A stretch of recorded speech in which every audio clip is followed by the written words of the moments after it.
ఎలా అత్యంత హేయమైనటువంటి మాట మాట్లాడుతూ ఉన్నాడు. కమ్యూనిస్టులు ఉన్నట్ట చచ్చినట్ట అంటాడు. మీకు ఇంకా తెలియలేదా? ఇదే కమ్యూనిస్టులు, ఇదే ప్రజా సంఘాలు, ఇదే ప్రజలు కదా మీకు బుద్ధి చెప్పిరు. అయినా మీరు ఉన్నట్ట చచ్చినట్టు అంటారా? గతంలో 10 సంవత్సరాలు గొంతెత్తి మాట్లాడిన వాళ్ళ మీద కమ్యూనిస్టులు కావచ్చు, ప్రజా సంఘాలు కావచ్చు, విద్యా సంఘాలు కావచ్చు, ప్రజానాయకులు కావచ్చు, కుల సంఘాలు కావచ్చు, ప్రతి ఒక్కరిని మాట్లాడిన వల్ల మీరు జైల్లో పెట్టినటువంటి దాఖలాలు కదా మీవి, జైల్లో బంధించినటువంటి దాఖలాలు కదా మీవి. కమ్యూనిస్టులకు స్పష్టమైనటువంటి రాజకీయ అవగాహన ఉంటుంది, ప్రజా సంఘాలకు స్పష్టమైన రాజకీయ అవగాహన ఉంటుంది, నీకు లేదు. కాబట్టి వాళ్ళు ప్రజల్ని, ప్రభుత్వాన్ని గమనిస్తున్నారు, ప్రభుత్వం చేస్తున్న మంచి పనులకు హర్షిస్తున్నారు. కానీ నీవు మా ప్రభుత్వం పైన విషయిస్తున్నావు. మా ఎమ్మెల్యే గారు ఏ కార్యక్రమం చేసినా, ప్రజలకు ఉపయోగపడేటువంటి ఏ కార్యక్రమం చేసినా ప్రజా సంఘాలను, కమ్యూనిస్టులను ప్రతి ఒక్కరిని మించి ఎలా సమావేశాలు పెట్టి వాళ్ళ సలహా సూచన వరకు మా గౌరవ ఎమ్మెల్యే గారు అందరి సలహా సూచన మేరకు పరిపాలన సాగిస్తూ ఇది కళ్ళ కనబడతలేదా నీకు? గతంలో 10 సంవత్సరాల పాలనలో కనీసం ఒక ప్రజల యొక్క అభిప్రాయాలు స్వీకరించలేరు కదా, ప్రజా సంఘాల యొక్క మాటలు వినిపించుకోలేరు కదా, వాళ్ళ విన్నవాళ్ళు వినిపించుకున్నారా మీరు? అట్లాంటిది మా గౌరవ ఎమ్మెల్యే గారు ప్రతి ఒక్కరిని కూడా ప్రజా సంఘాలను కావచ్చు, ఇక్కడ ఉన్నటువంటి కుల సంఘాలను కావచ్చు, కమ్యూనిస్టులను కావచ్చు పిలిపించి అఖిల పక్షాల సమావేశాలు పెట్టి ఎలా ప్రజలకు ఈ నియోజకవర్గానికి ఏ విధమైనటువంటి భవిష్యత్తు తరాలకు ఏ విధమైనటువంటి సౌలభ్యాలు కావాలని చెప్పేసి ఆలోచన చేసేటువంటి మా గౌరవ ఎమ్మెల్యే గారు మీ కళ్ళకు కనిపిస్తలేదా? కళ్ళు నెత్తికెక్కినాయా? లేకుంటే ఇంకా ఓసీ నిమ్మలకి దిగుతలేదా? ఏం మాట్లాడతారు రాజా గారు? ఈ కమ్యూనిస్టులే కదా మీకు బుద్ధి చెప్పింది. కమ్యూనిస్టులు లాభం గడుస్తలేవు. టీఆర్ఎస్ నాయకులకు నీలాంటి టీఆర్ఎస్ నాయకులకి లాభం గడుస్తున్నాయి రేవంత్ రెడ్డి గారి ప్రభుత్వాన్ని చూసి. నీలాంటి అక్రమార్కులకు, మూర్ఖులకు లాభం గడుస్తాయి. వాళ్ళు ఇలా హోరాహోరీ ఉద్యమాలు చేసినటువంటి కమ్యూనిస్టులకు వాళ్ళ యొక్క చరిత్ర తెలియకుండా మాట్లాడుతున్నావు. నీకు భవిష్యత్తులో ఇలాగే ఉంటే ఇదే కమ్యూనిస్టులు, ఇదే ప్రజా సంఘాలు నిన్ను ఈ శాంతనగర్ నియోజకవర్గం నుంచి తరిమి కొట్టేటువంటి రోజు వస్తుంది. జాగ్రత్త, నీ నోటిని, నీ ఒళ్ళుని అదుపు చేసుకో. రాజా వరప్రసాద్ గారు, నీవు కంట్రోల్ చేసుకుంటే చాలా మంచిది. అది నువ్వు జర కంట్రోల్ చేసుకొని మాట్లాడితే బాగుంటుంది. ఎవరుండా నీ మాటలను చూసుకు ఊరుకోరని చెప్పేసి నేను హెచ్చరిస్తా ఉన్నాను. తెలంగాణ రేవంత్ రెడ్డి గారి ప్రభుత్వం పైన మా గౌరవ ముఖ్యమంత్రి రేవంత్ రెడ్డి గారిని తీవ్రస్థాయిలో విమర్శించుకుంటూ రాజా వరప్రసాద్ అనేటువంటి వ్యక్తి ఒక ప్రెస్ మీట్ పెట్టడం జరిగింది. అసలు రాజా వరప్రసాద్ అనేటువంటి వ్యక్తి ఏ హోదాలో, ఏ స్థాయిలో ఉన్నాడని చెప్పి స్థాయిని తాను ఎక్కువ ఊహించుకుంటుండు.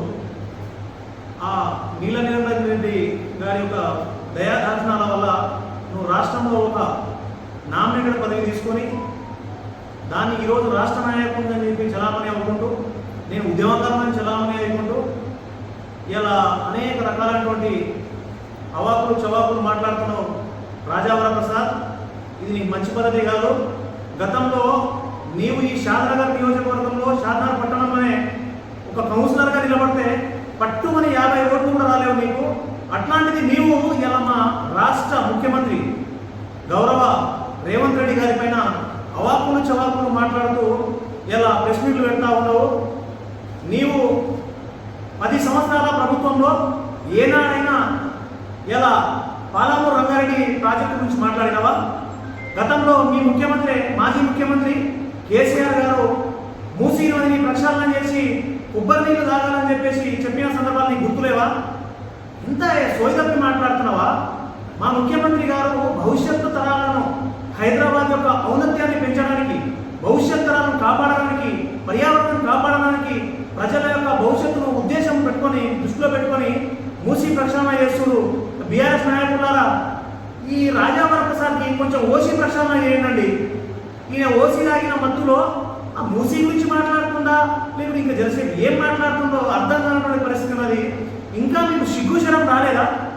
10 సంవత్సరాల పరిపాలన మీకు ప్రజలు ఓట్ల ద్వారా పొట్టుగా కర్రుగాచి పిర్రల మీద వాత పెట్టింది. సిగ్గులేదా నీకు?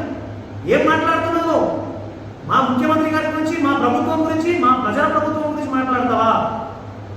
10 సంవత్సరాలు ఇక్కడ లక్ష్మీదేవపల్లి ప్రాజెక్టు కూర్చేసుకొని కూర్చోమని చెప్పి కూర్చొని పూర్తి చేస్తామని చెప్పారు కదా మీ ముఖ్యమంత్రి గారు. మీ ఎమ్మెల్యే అంజయ్ యాదవ్ గారు, మాజీ ఎమ్మెల్యే అంజయ్ యాదవ్ ఏ రోజు ఏనాడు అసెంబ్లీలలో ఎన్ని పోరాటాలు చేసిండు ఈ పాలమూరు రంగారెడ్డి ప్రాజెక్టు గురించి? ప్రజల సమస్యల పైన ఎక్కడ మాట్లాడినారు? నోరు మెదుపు లేకుండా, సిగ్గు శరం లేకుండా 10 సంవత్సరాలు దొరికిందల్లా దోచుకొని అనుభవించి ఇలా ప్రజల కోసం పాటుపడుతున్నటువంటి మా గౌరవ ముఖ్యమంత్రి గారి పైన విమర్శల? సిగ్గుండాలే ప్రజలు.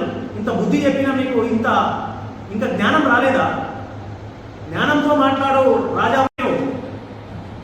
ఏదో ఇష్టానుసారంగా గతంలో డబల్ బెడ్రూమ్ పంచకుంటే నేను నిరాహార దీక్ష చేస్తా, క్యాంప్ ఆఫీస్ను ముట్టడిస్తా. క్యాంప్ ఆఫీస్ మీ అయ్యే జాగిరా? మీ నాయన, మీ తాత, మీ ముత్తాత కట్టించిరా? ప్రజల సొమ్మిది, ప్రజల చేత ప్రజల కోసం ఎన్నుకోబడ్డ ప్రభుత్వం అది.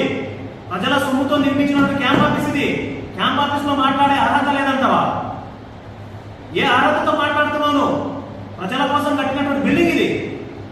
ప్రభుత్వాలు మారుతుంటాయి, ప్రజా సంపద ఇది. ప్రజల కోసం పరిపాలన జరుగుతుంది. ఇక్కడ నుంచి ఆయుధంగా అవగాహన లేకుండా మీరు అవగాహన రాహిత్యంతో మాట్లాడుతూ ఉన్నారు. ఖబర్దార్, జాగ్రత్త. మీరు ఇష్టానుసారంగా మాట్లాడితే, మా ప్రభుత్వం పైన, మా ఎమ్మెల్యే గారి పైన ఇష్టానుసారంగా మాట్లాడితే బాగుండదని చెప్పేసి మీకు మళ్ళీ ఒకసారి హెచ్చరిస్తున్నా.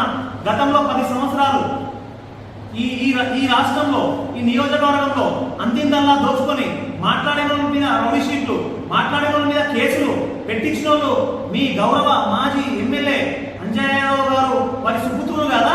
నోరు మూసుకున్నావా? ఇట్లా అప్పుడు ఒక మాట మాట్లాడకపోతే, ఒక పలుకు పలకపోతే ఇప్పుడు వచ్చేసి